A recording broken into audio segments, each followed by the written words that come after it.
What's happening, party people? Welcome to Punchboard Party. My name is Daniel, and today we are starting something new. This is Hot Take, where I take a look at the top 10 trending board games on Board Game Geek, tell you why they're trending, tell you what I think about them, and most importantly, get your feedback and your opinions about these games in the comments down below. Alright, party people, so let's not dilly-dally, let's get right to it. Our number one trending game on Board Game Geek is Destinies. This is an app-based, story-driven, adventure-style game where you're going to be exploring a medieval landscape, trying to uncover the mysteries of some monstrous realities. I do not typically enjoy app-based or story-driven games. However, there's a few things that make me really excited about Destinies and still keep me on board to wanting to get my hands on this game. The app and the board seem really well integrated. Well, as you're exploring, things are going to be uncovered in the app, and then you're going to be told to either put new minis or tokens onto the board, and they're going to indicate places where you can explore. Something that's really cool is that if your inventory is full in the game, you can drop some of your items to make room for more, and those items get placed on the board for other players to go along and pick them up as they're doing their exploration. So just that kind of interaction between the app and the board and the other players seems really cool to me. It also gets a huge plus in my book that this game is competitive. But when the game is competitive, there's just a different thrill in trying to figure out the puzzle faster and better than your friends. I'm also way more open to this game because of my experience with Forgotten Waters. That was also story-driven and app-based, and I really enjoyed myself. One of the things I really enjoyed is making decisions that would affect the story, but one thing that I didn't like is that one player would make the decisions for the whole crew. And in this game, each player gets to have their own encounters and make their own series of decisions that affects their trajectory in amongst a shared story and world that's happening. It should be available in retail fairly soon. People are raving about it already, so I'm excited to get my hands on it and give it a go. So that's Destinies. What do you think of app-based games? Do you like apps in your games, or would you rather just have no technology whatsoever and stick with cardboard and paper? Let me know what your experiences have been with app-based games and whether they were positive or negative. Let me know in the comments down below. Number 2 on the hotness is Sleeping Gods. This has been hovering on the hotness for a long time, but it's this high because Kickstarter backers have gotten it, yes, but also because of its lack of availability now. And there is a thread on Board Game Geek talking about when this game is going to be more widely available. The estimated delivery time for the second round of printing for Sleeping Gods is end of August, early September. This is also a story-driven game, fully cooperative this time, where you are crew members on the Manticore, sailing on seas and around islands, and you were summoned by these sleeping gods to wake them from their slumber. So you will be encountering monsters and other seafaring challenges while you're trying to awaken these sleeping gods. One thing that really draws me into this game is the action selection mechanic. There's a shipboard and you have kind of one worker and you place them on an action. Then when another player is ready to go, they need to take that worker and move it to another action, but it cannot be the same action space that it was already on. But then as the game goes on, your ship will get damaged and it's going to remove worker placement spaces from that shipboard. So it's going to be this constant tug of war between making sure spaces are available and which spaces are available and if they're going to be effective with getting you what you need. So while I have cooled on this game quite a bit since it was first announced and released, I'm still curious to get this to the table, especially because people love it so much. No pun included has said that this might be one of the best games ever made. So I want to put that to the test myself. Number 3 on the hotness is Mosaic, a story of civilization. You guessed it, this is a civilization game, and it has a ton of ways for you to get victory points. Basically, what you're doing in this game is you're managing a hand of cards, and you're going to be using the icons on those cards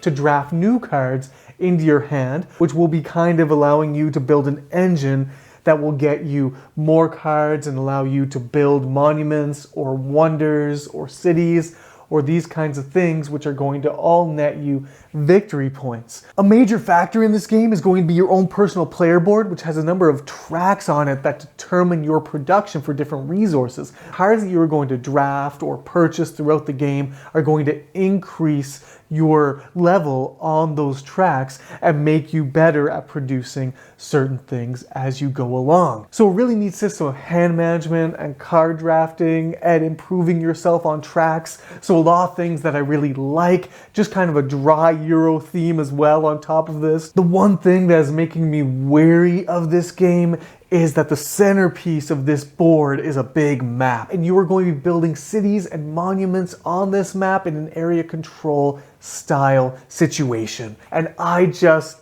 don't love that in game. So I love what Mosaic is offering in the hand management and card drafting and track management, if you will, but I do not love what it's offering in an area control kind of cities on a map style game that seems to be the centerpiece of the game. So it's going to depend on which way this game leans in offering the player options using these mechanics, but we'll have to wait and see. All right, so that's Mosaic. What is your favorite Civilization game? And will Mosaic have a place in your collection beside these other Civilization games that you already know and love?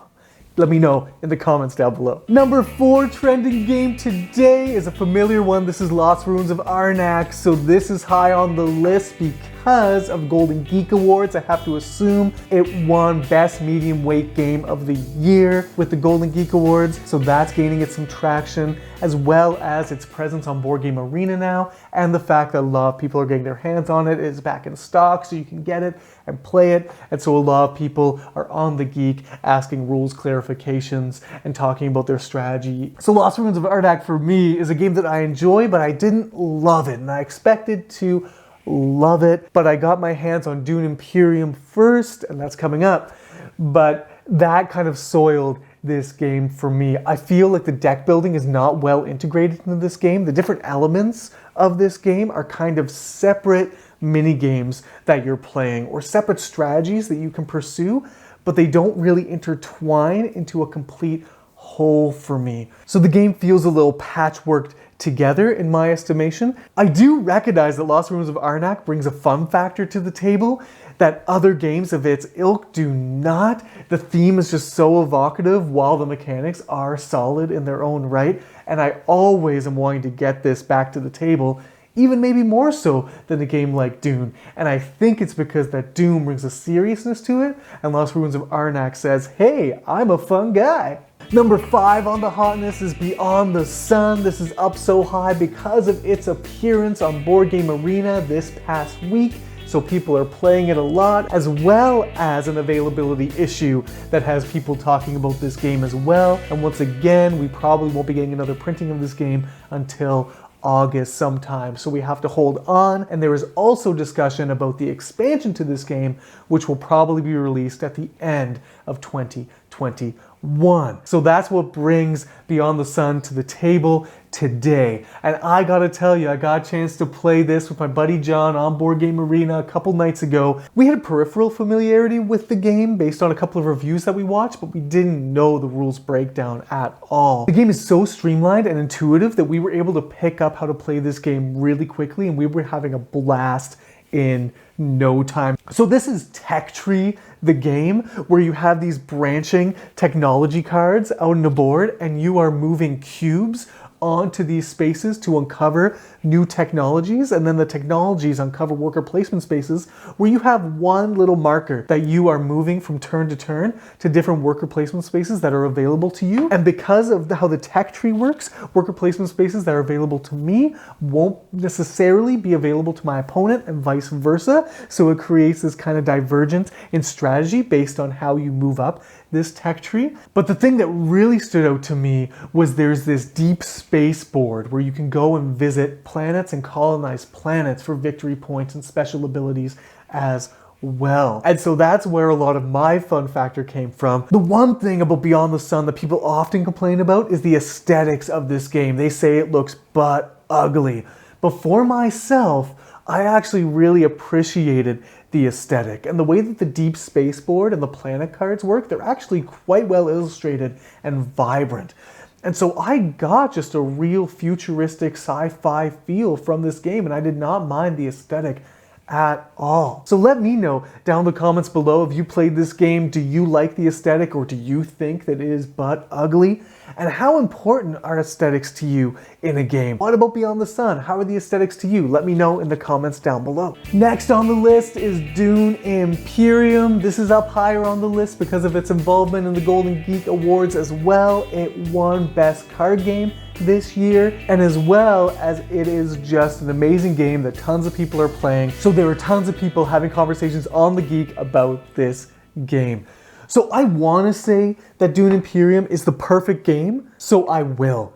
The way that the deck building and intrigue cards especially add a fluidity and flexibility to an otherwise rigid and ruthless worker placement area majority game is just fantastic. When you feel so restricted and like you have no room to breathe because of your placement on the board and the resources are coming in slowly, you can always find a way out based on either an intrigue card or a card that you got in your deck.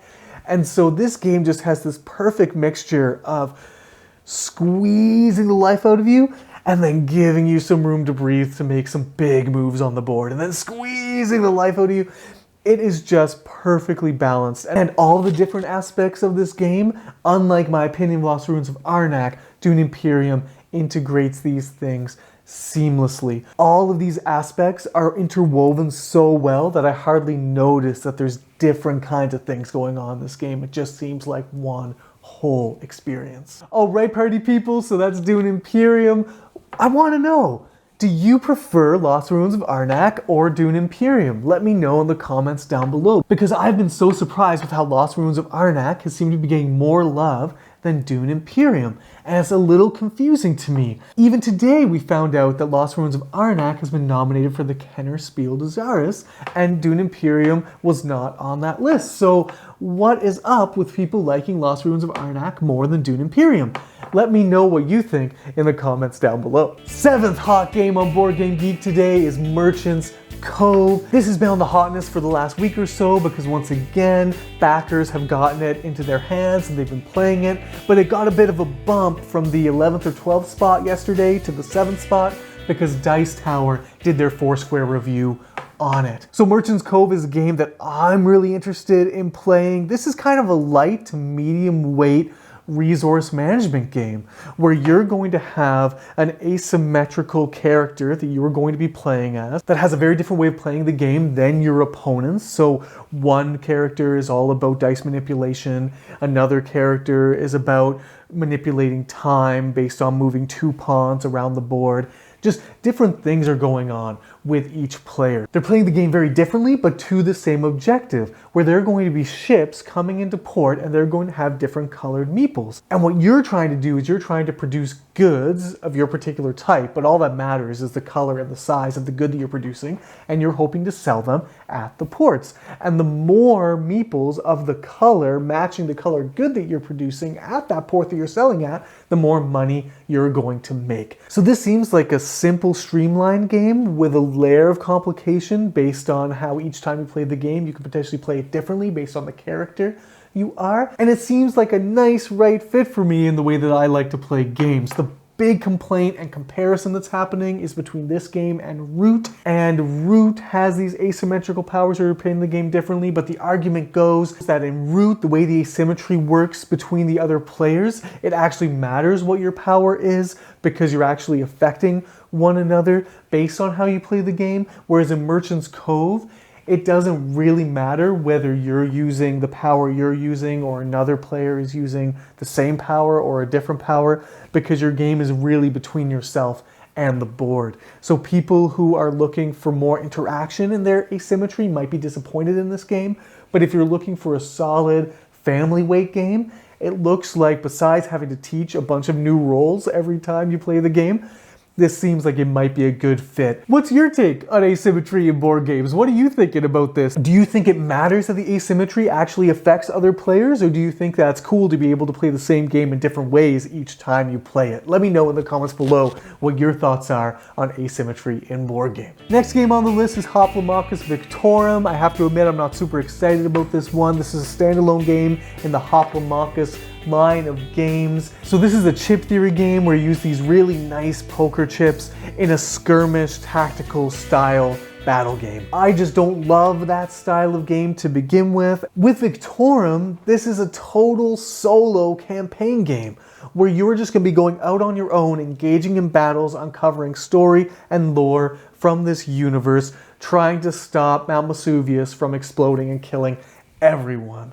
So for me, tactics skirmish and solo, and especially by the time this gets to backers, we're all going to be hopefully be playing games with our game groups once again. We'll all be vaccinated, and we probably won't be too excited to be playing solo games because we'll be so amped to be playing with our friends again. So again, I'm really cool on Hoplomachus Victorium, but let me know in the comments below if you're stoked for this and tell me why, because I am a man who changes his mind. So I might change my tune before too long, but for now, not super excited for that one. Next game on the list at number 9 is ISS Vanguard. This made it onto the list because the pledge manager on GameFound opened up for it, so people are now able to back it if they haven't already, and also get a bunch of add-ons to their pledge that they've already made. So a lot of people are having conversations about how much more money they should be spending on this game, or if the base value of this game is going to be worth it. So this game, again, is a story-driven cooperative game with 2 phases. There's a planet exploration phase, and there is a ship phase. So with the planet exploration phase, you are going to be landing a ship, and that has all sorts of mechanics and challenges to overcome as a team. And then once you get onto the planet, you are going to be encountering people and storylines that you are going to be able to explore, and there's going to be hazards and things for you to watch out for. Then once you get back to the ship, you're going to have a whole other phase of the game where you're resolving any hazards that you might have encountered, getting people to the med bay. And this game just looks like so much work. There are binders and sleeves that you're fitting cards into. You're having to resolve issues in sequence, and they're just piling up against you time after time. You have to worry about getting to the planet that you explore. Then you have to worry about the things you're going to encounter as you explore this planet. Then you're going to have to worry about all this upkeep when you get back to the ship. It just looks like a work day in a game. The other thing I have against this game is that I don't know if board games are the best medium to tell engaging stories. The big concern about this game is that the story often overrides the mechanics and the decisions that you make in this game. And so if I'm going to get a really good story experience, I think I'd rather read a novel or play a video game. And so when a game comes along that I think might work better in a different medium, it's hard for me to get super excited about it. Now again, I'm open to being super wrong about this, but that's my thought on ISS Vanguard. So let me know in the comments down below, what do you think about big games like this that are big on story and exploration and experience? Do you think that there's better ways to tell these kind of stories than in a board game, or do you think that board games have a particular advantage in telling an engaging, immersive story? Let me know in the comments down below. Last game to cover today is Terraforming Mars, coming in at number 10. This is on the list because it's always on the hotness. People are always talking about this game. This is an evergreen. People are going to be playing this forever. The apocalypse is going to happen, and there's still going to be 4 people around a table playing Terraforming Mars. And there's also lots of discussion about Terraforming Mars because of the big box that was just announced, as well as the dice version of the game and the card version of the game. So there's just lots of hype around this game for multiple different reasons. And I have to say, I have not played Terraforming Mars. I was originally turned way off of this game because of the art on the cards when I was initially researching the game. They just looked awful. Not just that this looked like Google images that were took right offline, but that there was no uniformity between the art on the cards. And for me, design and art is a big component to my enjoyment of a game, and so I was just so turned off. But now I'm increasingly convinced that I need to get this game and play it because people love it so much, and I think I would really enjoy it. And so I'm going to give it a go one of these days. Maybe I'll do a video about that. But until then, I'll settle for listening to other people talk about how great this game is. There we have it, people. Those are the top 10 trending board games on Board Game Geek today. Let me know what you think about these games down in the comments below. Let me know if you were excited to get your hands on some of these games that have just been fulfilled on Kickstarter or GameFound. Or let me know about games that are on this list that you have just been playing a ton of and that you love. And until next time, party people, have the best day.